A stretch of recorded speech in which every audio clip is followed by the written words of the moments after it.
Welcome to the Boston Heights Taiwanese Friends Church Community Service Meeting on Zoom on February 8th, 2021 with Tiffany Liu.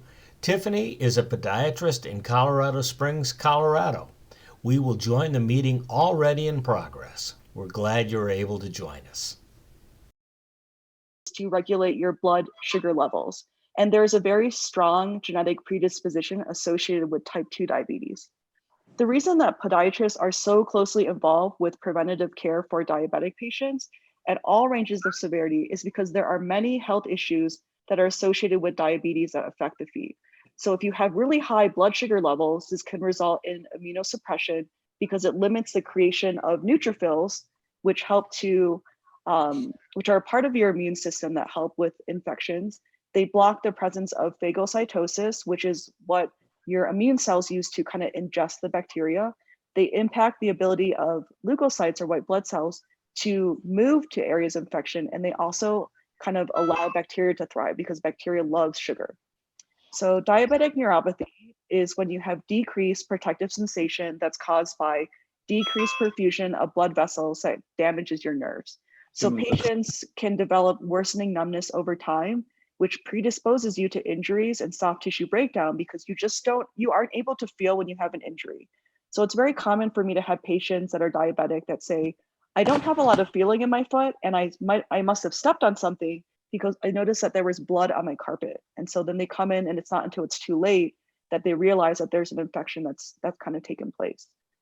And then diabetes also can very much affect your circulation because it affects the soft tissue that lines the blood vessels. It causes you to have a chronic state of inflammation, and it causes your blood to have hypercoagulability, which means that your blood is thicker, more liable to clot. So this causes the arteries to harden, and it can decrease or compromise your blood flow, which stops your healing process. All right. So this next slide is just a general slide involving what I recommend for diabetics. So my recommendation for any diabetic patient is to see a podiatrist at least once a year for an evaluation, regardless of the severity of your diabetic state or type of diabetes. So with this annual foot exam, I usually will check your blood flow. There are two sources of blood flow on your foot. There's an artery on the top called the dorsalis pedis that supplies the top of your foot. There's one that supplies the bottom of your foot called the posterior tibial artery. And then I also take a look at your skin, see if there's any areas that are concerning, and then I check your sensation. So there are covered Medicare benefits based on your foot exam. So categorical findings, like if you're missing a source of blood flow, there's a pulse that I can't feel. If you have dry skin, you have thickened nails, if you have numbness in your feet, that Medicare qualifies you for covered care. So this includes getting your nails trimmed, getting your calluses trimmed, and in the state of Ohio, the Medicare guidelines allow this once every 9 weeks, that it is covered through insurance if you are a diabetic. And there's also things like diabetic shoes and diabetic inserts that come with the shoes. And really the best way to know if you would qualify for these things would be to see your local podiatrist, because they would have to do an evaluation to see the state of your feet. So in this slide, you can see that there's quite a few pictures of different types of what we call gangrene. And so gangrene is when there isn't adequate blood flow to the soft tissue and essentially the tissue dies. So there's wet gangrene and dry gangrene. Dry gangrene is when the tissue turns really black, it hardens, it's essentially died off. So the first term that I wanted to talk about is peripheral vascular disease. And this is when you have decreased arterial blood flow. So arteries carry blood that's been oxygenated by your lungs from your heart out to the rest of your body. And then veins do the opposite. Veins kind of return all of that blood that has been oxygen depleted and brings it back to your heart for oxygenation. So plaque formation in the arteries can cause decreased blood flow, and there's a lot of factors that can contribute to peripheral vascular disease. There's diabetes, hypertension, high cholesterol, history of smoking, obesity, kidney disease. So one symptom that I look for, other than checking the pulses or the blood flow on the feet, is to actually ask patients for a history of claudication. Claudication is when a patient comes in and says, if I walk 5 or 10 minutes, every single time, if I stand or walk 5 or 10 minutes, my feet or my legs start to hurt. They start to cramp. And then I stop and I rest and the pain starts to go away. And essentially what's happening is if you don't have enough blood flow to your feet, your muscles that are being utilized when you walk or stand use up all that oxygenated blood. And it's almost like they're starved for oxygen. So that's a very important clinical symptom that I look for in a patient's history to tell me that there is definitely an issue with their circulation. And then at that point, I typically will send a patient for some sort of vascular testing. There's this more complicated version of an ultrasound known as an arterial Doppler to kind of check the level of their blood flow. And then at that point, I can always refer to vascular if we need to do some sort of surgery. So the second category is venous insufficiency, which means that the veins are not working. So as I said before, veins kind of return the blood back to your heart to be reoxygenated. So gravity wants to pull all of your blood down to your feet, but the way that veins keep that from happening is they have valves. So the valves are kind of one-way valves. When you walk, the muscles kind of compress and push the veins, and so the blood will go up and the valves will keep the blood from coming back down. But sometimes those valves stop working and they can start to kind of sit in the deep and superficial veins. So when you see something like varicose veins or spider veins, that's when the blood is kind of pulling in the superficial veins. And really all you can do for that is to wear something like a compression stocking. It's really not common to do procedures where they go in and ablate or damage those superficial veins.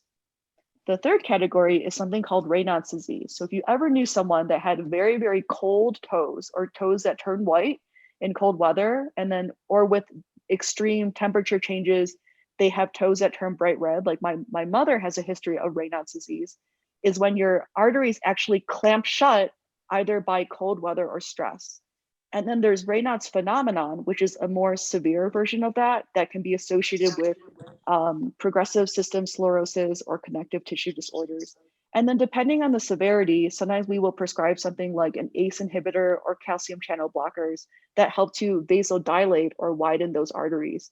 And then there's also a paste made of nitroglycerin that we can prescribe. And then the worst case is when patients can actually develop small little ulcerations or breaks in the skin, kind of similar to chilblains, which is what you can get if you have a lot of cold exposure. And so this is something that definitely can have a genetic relation as well. So it can definitely run in families. COVID toes are something that is a recent development. Recently, we have treated a few patients who have recovered or been exposed to COVID-19. And COVID targets a type of receptor known as an ACE2 receptor, which is found in the endothelial cells lining the circulatory system. So it can also predispose patients to having hypercoagulability, so blood that's a lot thicker than it should be, and something called disseminated intravascular coagulation where you develop multiple clots. So COVID toes, it presents as seeing multiple kind of red, purplish lesions on both feet on multiple toes. And essentially the small vessels are being blocked by very small clots. And the patients that we've seen it in is typically in the younger population. So between the ages of 16 to younger 20-year-olds. And the symptoms will present for about 4 to 6 weeks. And this is usually a few weeks after they've been exposed to COVID. And sometimes they have no history of any COVID symptoms. So, recently when we see patients that have these lesions, it's very difficult to determine. It's mostly based on history because it's not common for people to get the COVID antibody tests now. And so the way we treat it is locally. So we'll prescribe like a paste or a cream that has nitroglycerin or steroids. And then if the skin breaks open, we kind of treat it just as a wound locally. So this is something that's a very recent development. I would say that the evidence and research that's been published on this is probably within the last 6 months. So we're still kind of learning as we go, but that's one thing we have been treating recently. So this next section, I would say pretty much every podiatrist treats patients with wounds. Some podiatrists may gear their practice more towards sports medicine or elective surgery, but I would say that every podiatrist has to deal with wounds because any surgeon has to deal with the worst case scenario of what can happen if a surgery goes wrong. But the majority of wound care patients that we see typically are diabetic patients, patients with severe kidney disease or renal failure that are on dialysis, or patients that have multiple factors that would keep their healing from happening. So there's three general categories for types of ulcerations, and there's a lot of factors that can affect the way that people heal. So the first category is arterial ulcers, and these are typically caused by impaired blood flow. The second category are venous ulcers, which are caused, as we talked about, when the valves and the veins fail to work. And essentially you have chronic swelling, a lot of swelling, which causes a lot of tension across the wound to keep those edges from closing. And then the third category is known as pyoderma gangrenosum, which is an immune component where any trauma or debriding of the skin can actually cause the wound to worsen. So there's a lot of factors that can prevent wound healing. They include nutritional status.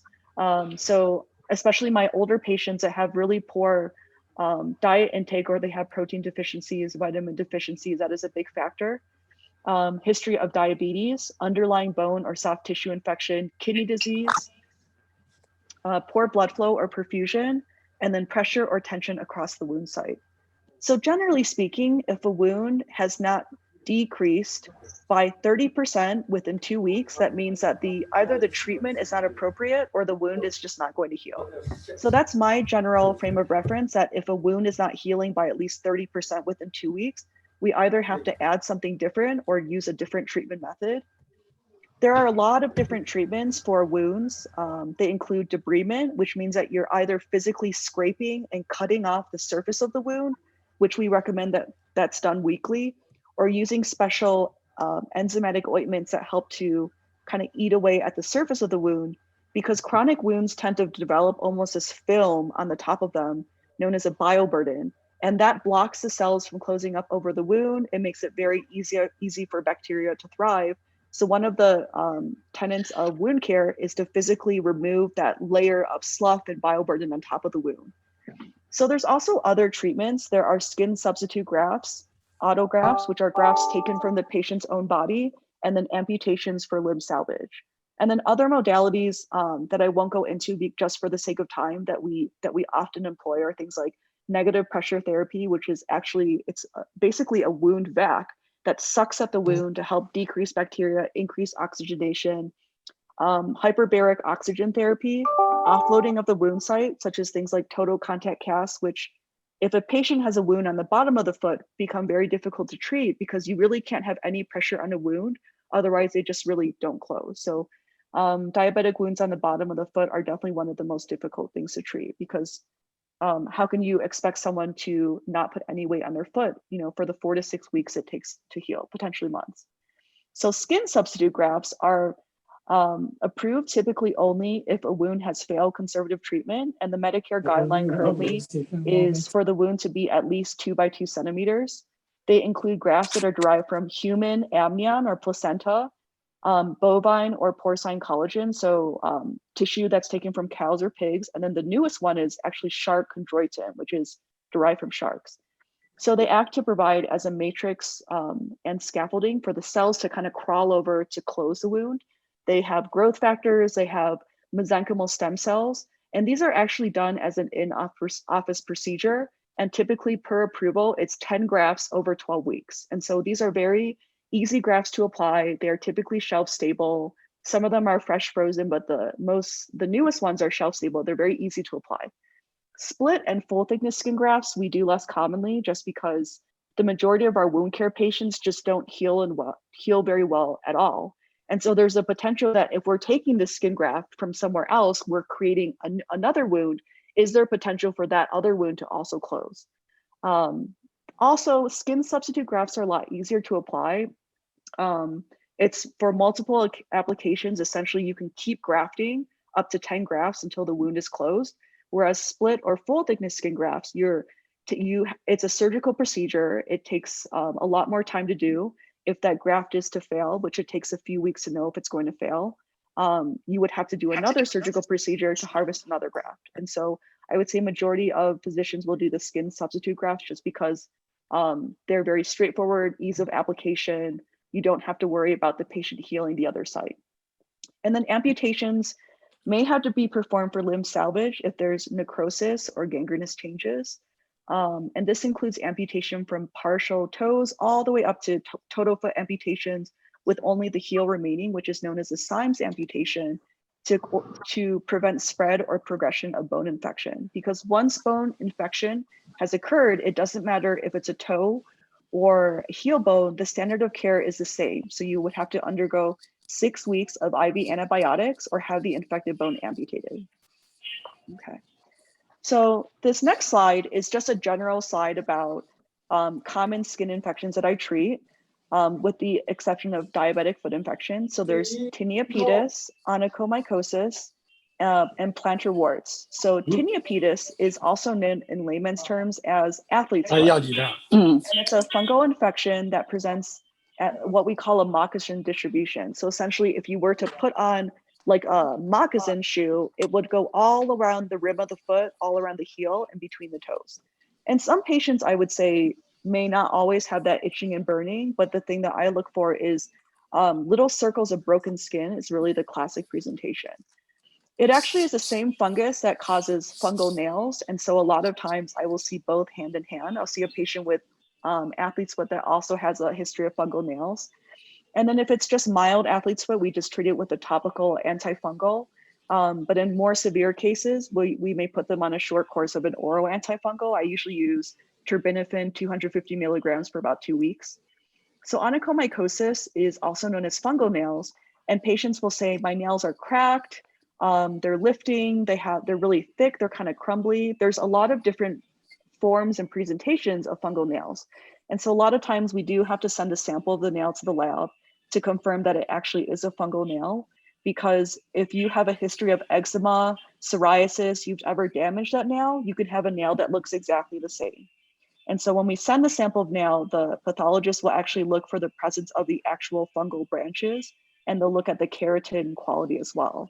So the options for fungal nails are topicals, which have a success rate of about 50%, which is not very high. I only ever recommend topical antifungal treatment for patients that have a really new or really mild case. And then for really severe cases, the only other option is an oral antifungal pill, which is a 12-week course. And the success rate is about 70%. So plantar warts are caused by a virus, which is in the HPV category. They're very difficult to treat because it is a virus. So most treatments involve topical applications of either acids or freezing treatments that kind of eat away and kind of destroy and peel off the majority of the wart so that your body can take over and fight the virus that's left. So trying to debulk the majority of the wart. I would say that another option other than acid treatments are laser treatments, which are super effective because they do destroy the viral particles. And then there is also cutting out the wart, which in my opinion, I don't do very often because super painful, causes a plantar scar, and it's not technically killing the virus. So it's very common to get reoccurrence, even if you cut it out. So my preferred treatment is actually to apply a super, super strong acid known as cantharidin. And then I have the patient apply a lower level salicylic acid of about 17% at home every day on top of that for 2 weeks in between visits to kind of slowly work away at that wart.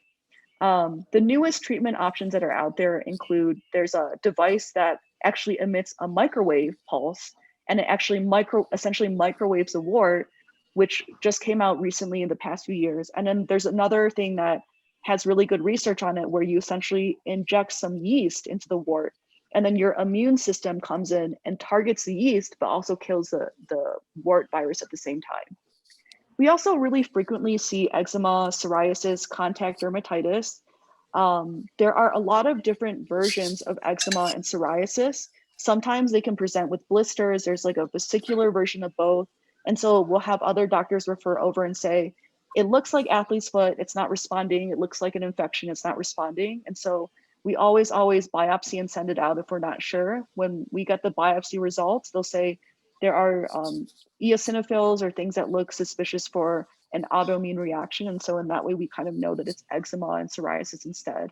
And eczema and psoriasis are an autoimmune disorder, essentially. Your body's kind of fighting itself. And so there's a lot of things that can trigger it. So there could be a new detergent, a new lotion, a new soap. It could even be the chemicals that were used to process the materials in your shoe that could be causing an allergic reaction. And then I've also seen a lot of stress-induced or injury-driven eczema or psoriasis. So I had a patient one time who likes to wear like Sperry deck shoes, or kind of like a slip-on shoe. And he told me that there is one specific chemical used in the leather for one style versus another that he was allergic to. So that specific style he could not wear. So it's very interesting to see the rash in the shape of the shoe. So I see things like that all the time, really, really interesting cases.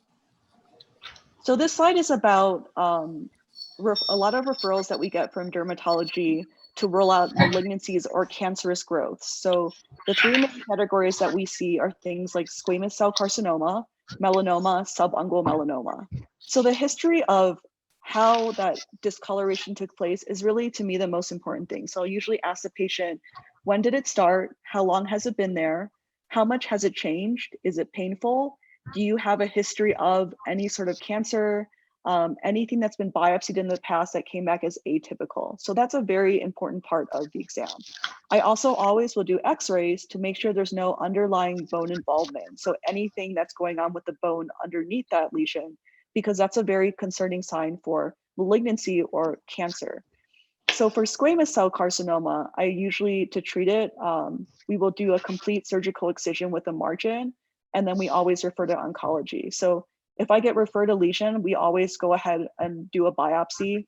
Biopsy is really the first step. So for melanoma and subungual melanoma, which is melanoma under the nail, it really depends on the recommendation of oncology, because these lesions have a very concerning, it's a very concerning prognosis, first of all, for melanoma. And so the treatment can range anywhere from having to strip off all the soft tissue and just leaving the underlying bone and rotating a flap, to sometimes, and very often, we end up having to do an amputation of part of the toe or a lot of the toe. So then we come to the benign lesions that can be concern for types of cancer. So a subungual hematoma is essentially when you have bruising under the nail. So if you look at pictures E and F, you can see that dark purple discoloration.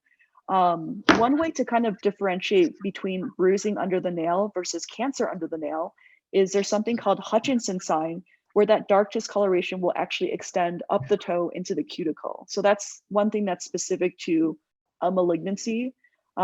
Anytime there's concern, we remove the nail, we send the nail. If there's any discoloration under the skin under the nail, I also will go ahead and biopsy that and send that as well. Longitudinal melanonychia is something that is seen in people of color. And I got a message that you guys are not able to see the photo. Are you guys able to see the photo on the left? Yeah. Yeah. I can. Oh, you are? Okay. Yeah. If somebody Yeah, so can't see the photo, reach out to us in chat. And so okay. the little chat button at the bottom, you can do that, type us a message, and that won't interrupt Tiffany, and I'll see what I can do to help you. So if you look at the pictures on the left side with the dark brown streak in the nail, these are all versions of longitudinal melanonychia. So we typically see these in patients of color. And so they'll say, I have this dark streak in my nail. My dermatologist is concerned that it could be melanoma. And so history is very important. So I'll ask, do you have other nails that have this? Has the streak been the same color? Has it always been there, present for years? Is it growing out with the nail? And these are essentially pigmentation that are growing out with the nail. It's not anything that's concerning, but there's concern, I always biopsy. You can't, there's no way to 100% know without any histopathology. And then the last category is definitely a bread and butter thing of podiatry. We probably do at least 3 to 4 ingrown nails each per doctor every day, ingrown nails. And it's a really frequent thing that I treat. And they're typically caused by congenital incurvated dystrophy of the nail, which predisposes the edge of the nail to kind of grow into the sides of the toe. A lot of patients will ask, I was told to cut my nail a certain way. I was told that my shoes were too tight. And I would say 90% of the time, it's really just the shape of the nail that you were born with. So it's not necessarily anything that you're doing to cause that ingrown nail. And I usually recommend a definitive procedure where we do injections to block the toe. And then we basically cut out the sides of the nail and then destroy the root of the nail with actually curating out that tissue and then cauterizing with acid. So this is a bread and butter procedure. Some primary care doctors will say, you know, put cotton in the edge, or I'm going to put you on a course of oral antibiotic to keep it from happening. But it's really more of a mechanical trauma. It's really the nail literally growing into the sides. And so I would say the majority of the time we do the definitive procedure, and the patients don't have an issue after that. So this next slide is kind of our last slide. It's you know, it's hard for me to just pick specific things that we do elective surgery on. We also do trauma surgery, which is any broken bone in the foot or ankle. We certainly fix those, but it's, for the sake of time, it's hard to not go over everything, and we can certainly do that a future day if people have questions. So with reconstructive surgery, I'm going to go over the main things that we address with surgery. So the first category is what we call a pes cavus type foot, and this is a very high arched foot.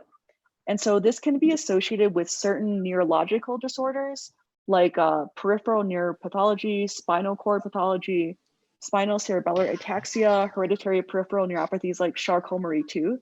And then there are people that also don't have any neuromuscular disorders. They just happen to be born with a really high arched foot. And so the surgeries that are involved to fix this are multiple different types of surgeries. You're literally reconstructing the foot. Sometimes we cut the heel bone and slide it laterally. Sometimes we can remove bone across the midfoot to kind of dorsiflex the mid-tarsal or metatarsal cuneiform joint to essentially flatten the foot. And then sometimes we do tendon transferring procedures to decrease the strength of the tendons that pull the toes on the bottom. And so it really depends on if the deformity is flexible, if it's rigid, if the apex of the deformity is at the front, the middle, or the back. So there's probably about 20 different procedures you would do based on what type of pes cavus deformity there is. So the second category is a pes planus foot, which is the opposite type of foot, known as a very flat foot. And I would say most people have a flat foot. Surgical intervention can be soft tissue, it can be osseous, depending on the type of severity. These include tendon transpositions, repair of soft tissue ligaments that help to support the arch of the foot, known as the spring ligament, and then osseous procedures where you're actually cutting and placing bone wedges into different parts of the foot. In pediatric patients, before about the age of 16 to 17, most pediatric patients, their bones have not fully developed. And so each bone in the foot has what's known as growth plates.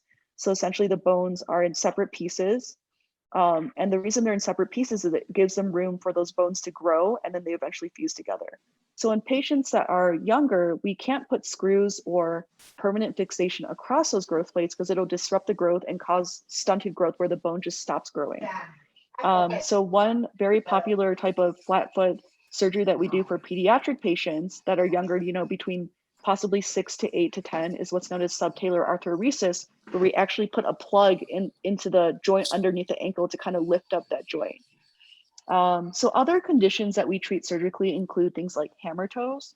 And a hammer toe is when the toe is kind of curled or bent. So it can be in the sagittal plane where the toe is curled up and down. It can be in the transverse plane where the toe is kind of curled side to side. And then we have, you know, bunions, which are shown in the picture where you have a bump near your big toe. You can have Taylor's bunions, which is a bump that's very similar to a bunion near your little toe, your fifth toe. And these typically involve cutting the bones called the metatarsals, shifting the bones over, putting in screws and plates. And there are multiple types of procedures that can be done for these two. If you ever see a podiatrist that says, I do the same procedure for every bunion, I would definitely run, because there are probably 10 different types of bunions, 20 different types of procedures, and it's totally dependent on the level of deformity, where the deformity's at. So metatarsalgia is when you have pain under the ball of the foot, essentially where the heads of the metatarsals purchase the ground. It's very common to have pain, but basically from wear and tear or trauma. So surgical intervention includes things like cutting that bone, shifting the head of that bone back to make it less prominent. And then equinus is kind of a general term for a shortened or contracted Achilles tendon or calf muscle complex called the gastrocoelial complex. And a lot of times we see patients with a very tight calf muscle, which can contribute to things like plantar fasciitis, a flat foot, and the tendon has to be lengthened at the same time along with the other procedures. So my general rule is I never ever would recommend surgery or be an advocate for surgery without trying conservative intervention first. And I never do surgery without a history of pain. And so my general rule is, if I'm able to improve your pain by at least 70%, to me, that is a reasonable goal to achieve. There are certainly some podiatrists. I know there's one in New York who does a lot of cosmetic procedures. She'll do toe shortening or toe amputation to allow women to wear the shoes that they would like to wear, less so for function. But I would say that surgery should always be driven by pain and deformity first. So that's my last slide. And then this slide is for some of my references. And I'm going to leave this time open for anyone that has any questions, specific or general. More than happy to answer them right now.